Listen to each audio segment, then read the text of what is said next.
আল্লাহর হাবিবের রওজা শরীফ দেখে আমি সহ্য করতে পারি না রে আবু বকর, বিদায় দাও, আমি চলে যাব। চলে গেলেন নবীর পাগল।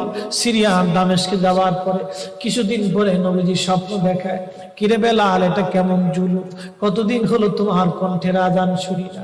বেলাল রে, তোর কি মন চায় না আমি নবীর জিয়ারতে আসতে?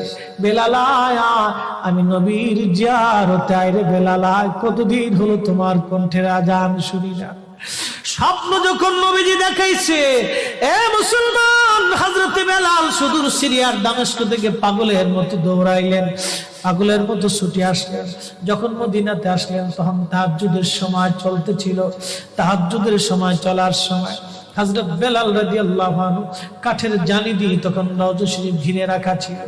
ওই জালির পাশে বসে বসে জালির সঙ্গে মাথা ঠেকাইয়া নবীর পাগল বসে বসে গুনগুন গুনগুন করে